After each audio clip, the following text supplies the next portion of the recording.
Now what I do is I'll just open these holes up a little bit more, make them a little bit bigger so that we can get our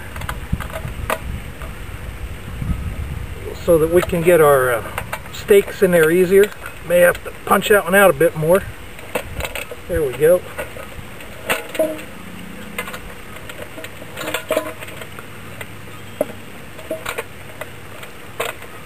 Want to open those holes up big enough for that stake to get through without any big problem.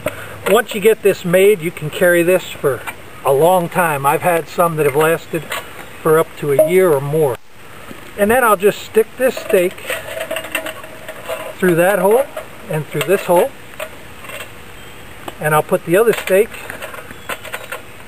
through this hole and through this hole.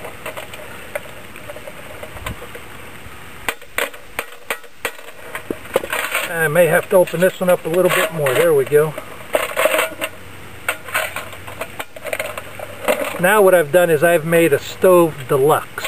You can see I've got my bale on here, but I've also got a set of grills here that I can put a 1-pound coffee can, a small cook stove inside of here, and once that I build that way, then I'm going to be able to have the flames come up around and do a full cook on that stove. Well, we've gone out and we've gathered some grass, a little bit of hay from the field, and we're going to stuff that in there. Now, you can do this with a primitive technique. Today I'm just going to go ahead and light this up so that we can get it in there and you can get an idea. I'm limited to 10 minutes here on these YouTubes, but I'll just go ahead and use a lighter. I'll just light that.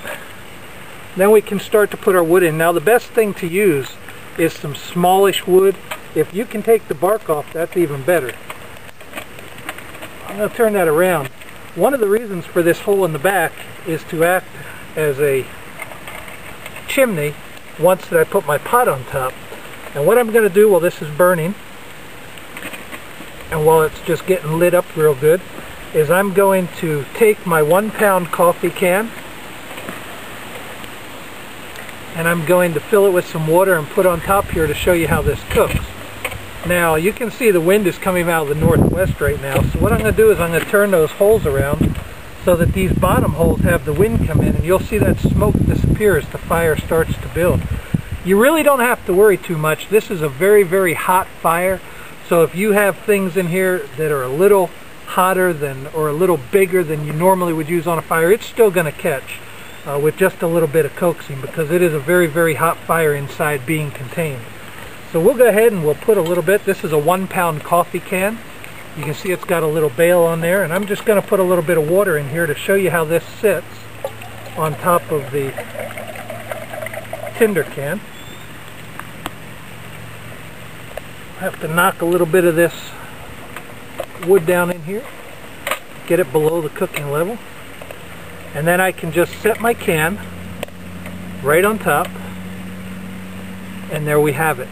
Now if I need to put more wood in, I can feed it right through this hole in the back. Let's see if I can turn that around without knocking all the water off. Set that right in the back, and that'll give me plenty of wood that I can put in there to keep my fire going. And you can see how that fire comes up right around the can. It'll boil this can of water. I just have a little bit in here, but it will boil this can filled with water in probably about 4 to 5 minutes. This is David Wendell with Bushcraft on Fire. Hope you've enjoyed making the Deluxe Hobo stove and have a lot of use for it. We appreciate you being with us and hope you'll join us for another video. Have a great day.